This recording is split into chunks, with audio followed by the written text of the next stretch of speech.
Saremo una squadra di diavoli, nostri calari saranno il rosso, cam il fuoco, il nero, cam la paura che incontreremo agli avversari. Means, we will be the team of the devils, our colors will be red like fire and black, which will invoke fear into our opponents. বাংলাতে আমাদের দলটা হবে শয়তানের দল। লাল colour হবে আমাদের, লাল রংটা হবে আমাদের রং, যেটা হচ্ছে আগুনের সাথে সামঞ্জস্য, এবং কালো থাকবে যেটা আমাদের প্রতিপক্ষের মনের মধ্যে ভয় ঢুকে দেবে। তো কোন দলের কথা বলবো? হ্যাঁ, আপনারা কথা বলেছেন এসি মিলান। আজকে থেকে 125 বছর আগে এসি মিলান ক্লাবটির জন্ম হয়, এবং 125 বছর আগে অনেকের ধারণা মতো 16 ডিসেম্বর, আবার অনেকেই বলে 13 ডিসেম্বর, যদিও চার্টার গুলো সব হারিয়ে গিয়েছে। তো 16 ডিসেম্বরটাকে সবাই সর্বজনীনভাবে সম্মতি দিয়েছে। তো এই 125 বছর আগে এসি মিলান ক্লাবটার জন্ম হয় অ্যাসোসিয়েশন ক্লাব মিলান নামে। কিন্তু ইংলিশ নামটা, যেহেতু ইংলিশ ওনার বা এক্সপাট্রিয়েট যেটা বাংলাতে বলে, হারবার্ট কিউপিন এই ক্লাবটা প্রতিষ্ঠা করে কয়েকজন তার ফেলো ইংলিশম্যানদেরকে নিয়ে। তো এই ক্লাবটার জন্ম হয় এবং ইংলিশ নামটাকে রিটেইন করে। যদিও ফ্যাসিজম মানে ফ্যাসিস্ট সরকার যখন ছিল মুসলিনি, তখন ওই সময়টা মিলানো নামে ক্লাবটা পরিচিত থাকলেও পরবর্তীতে আবার এসি মিলান নামে ক্লাবটা পরিচিত হয়, এবং ক্লাবটা তৈরি হয় অ্যাজ এ ফুটবল ক্লাব এবং ক্রিকেট ক্লাব হিসেবে। তখন আরেকটি পুরানা ক্লাব জেনোয়া, তো এই দুটো ক্লাবই ছিল ক্রিকেট ক্লাব এবং ফুটবল ক্লাব। জেনোয়া এখনো ক্রিকেট ক্লাব নামে রেখে দিয়েছে, জেনোয়া পুরো নামটা হচ্ছে Genoa CFC, cricket and football club. AC Milan already football ক্লাবে রূপান্তরিত হয়ে গিয়েছে, তাদের ক্রিকেট আর খেলা হয়। তো যখন প্রফেশনাল লিগ শুরু হয়েছিল, তখন প্রথম 3টা টাইটেল জেনোয়া জিতে, এবং সেই টাইটেলটাকে বিট করে এসি মিলান 1901 সালে। তারপর থেকে এসি মিলান আসলে ঘুরে দাঁড়ানো লাগে নাই, এসি মিলান উঠছে আবার নামছে, উঠছে এবং নামছে। তো 80-র দশকে সিলভিও বার্লুসকোনি ক্লাবটাকে কিনে এনে, সেই ক্লাবের একটা বড় ফ্যান ছিল। তো এই ফ্যান হিসেবে সে ক্লাবটাকে কিনে এনে, কারণ ক্লাবটা তখন তলানিতে চলে যেতে থাকে, সেকেন্ড ডিভিশনে নেমে যায়, সিরি বি যেটা, ওখানে নেমে যায়। তারপর ক্লাবটাকে কিনে প্রেসিডেন্সি হয়। সেই বার্লুসকোনির আন্ডারে 29টা টাইটেল জিতে, সেই 29টা টাইটেলের মধ্যে আবার 6টা চ্যাম্পিয়ন্স লিগও ছিল।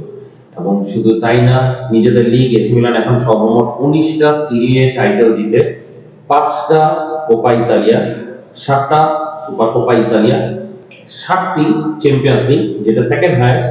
শুধুমাত্র রিয়াল মাদ্রিদের পরবর্তী স্থানে এসি মিলান রয়েছে, যদিও 12-13 বছর ধরে, প্রায় 17 বছর ধরে এসি মিলান কোনো টাইটেল জিতে না। সর্বশেষ চ্যাম্পিয়ন্স লিগটা জিতে 2007 সালে, এবং তারপর থেকে কিন্তু জিতে না। তারপরেও কিন্তু এসি মিলান এখনো সেকেন্ড স্থানে আছে 7টি চ্যাম্পিয়ন্স লিগ নিয়ে। শুধু তাই না, এসি মিলান 4বার ফিফা ক্লাব ওয়ার্ল্ড কাপ, যেটা এখন নতুন করে রূপান্তরিত হয়েছে, সেই ফিফা ক্লাব ওয়ার্ল্ড কাপটাও তারা জিতে 4বার। এবং এর আগে এটার নাম ছিল ইন্টারকন্টিনেন্টাল কাপ, সেই ইন্টারকন্টিনেন্টাল কাপ 3বার জিতে। এসি মিলানের ইতিহাসে যদি আমার কাছে, আমি যেমন মালদিনি ফ্যান, তো আমার কাছে এবং অনেকের কাছে কিন্তু এসি মিলানের সর্বকালের সর্বসেরা প্লেয়ারটাকে ধরবো কিন্তু পাওলো মালদিনিকে। আনফরচুনেটলি পাওলো মালদিনি এখন আমাদের এসি মিলান ক্লাবের সাথে নেই। কিছুদিন আগে ডিরেক্টর হিসেবে ছিল, অপারগতা বা অন্যান্য যে কোনো কারণে হলেও সে আসলে চলে গিয়েছে, এবং সে এই 125তম জন্মদিনে সে থাকবে না। হয়তোবা এই কারণে আমাদের মিলান ফ্যানদের মাঝে কিন্তু সেই চাহিদাটা নাই 125তম জন্মদিন। শুধু তাই না, আমাদের বাংলাদেশেরও কিন্তু বিজয় দিবস, 53তম বিজয় দিবস। তো বাংলাদেশের কন্ডিশনে যেমন এসি মিলানের কন্ডিশনও তেমন, কি আছে কি ভবিষ্যৎ কি না কি, এই অনিশ্চয়তার মধ্যে আমরা পড়ে আছি। সেই হিসেবে কিন্তু আমাদের আসল কথা সেই চাহিদাটা নাই সেলিব্রেট করা বা ইয়া করা। তারপর আমি ভিডিওটা শুট করছি, যেহেতু আমরা আসলে এসি মিলানের একটা পুরোনো ফ্যান, সেই হিসেবে আমি ইউটিউব চ্যানেল এবং এসি মিলানের পেজ থেকে এই ভিডিওটা আপলোড করছি। তো এসি মিলান নিয়ে অল্প করে বলেছি, আর একটু বিশদভাবে আমরা প্রয়োজন হলে ভবিষ্যতে আরো ভিডিও বানাবো। তো এসি মিলান ক্লাবটা 1899 সালে প্রতিষ্ঠিত হয় 16 ডিসেম্বর। অনেকের ধারণা মতে 13 ডিসেম্বরে তারা আসলে প্রতিষ্ঠিত হয়, চার্টারগুলো হারিয়ে যাওয়ার পরে এখন সর্বজনীন সম্মতি 16 ডিসেম্বরটাকে বেছে নেওয়া হয়েছে। এবং 125তম জন্মদিনে নতুন ওনারের আন্ডারে রেড বার্ড, এই রেড বার্ডের আন্ডারে ইব্রাহিমোভিচের নেতৃত্বে 125তম জন্মবার্ষিকী পালিত হবে। সেই হিসেবে শুভেচ্ছা জানাই সকল এসি মিলান সাপোর্টারকে, এসি মিলান ক্লাবটাকেও শুভেচ্ছা জানাই। এবং আজকে রাতে খেলা হবে জেনোয়া বনাম এসি মিলান। সেই জেনোয়া, যেই জেনোয়া প্রথম 3টা টাইটেল সিরি এ টাইটেল জিতার পরে এসি মিলান তাদেরকে হারিয়ে শিরোপাটা মাথায় নেয় 1901 সালে। এবং আজকে রাতে 125তম জন্মদিনের রাতে সেই জেনোয়ার বিরুদ্ধেই খেলা হবে, যদিও জেনোয়ার সেই জৌলসটা আর নেই। এসি মিলানেরও জৌলস নেই, কিন্তু তারপরে এসি মিলান রিসেন্ট সময় কিন্তু উঠার একটা চেষ্টা করছে। তারা চেষ্টা করছে একটা বড় ব্র্যান্ড বানানোর, যদিও ব্র্যান্ড ইতিমধ্যে, কিন্তু কথা হচ্ছে আধুনিকতার সাথে মিলিয়ে কিন্তু এসি মিলান ব্র্যান্ডটা কিন্তু পিছিয়ে গিয়েছে।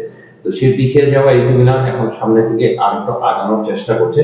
তো রেড বার্ডের আন্ডারে, যদিও আমরা অনেকেই ধারণা মতে এটা আসলে সফল নয়, এই রেড বার্ডের ওনারশিপটা আমার কাছে সফল লাগে না, কিন্তু তারপরে তাদেরকে সময় দেওয়া উচিত আমি মনে করি। তো এসি মিলান নিয়ে আরেকটু বলি।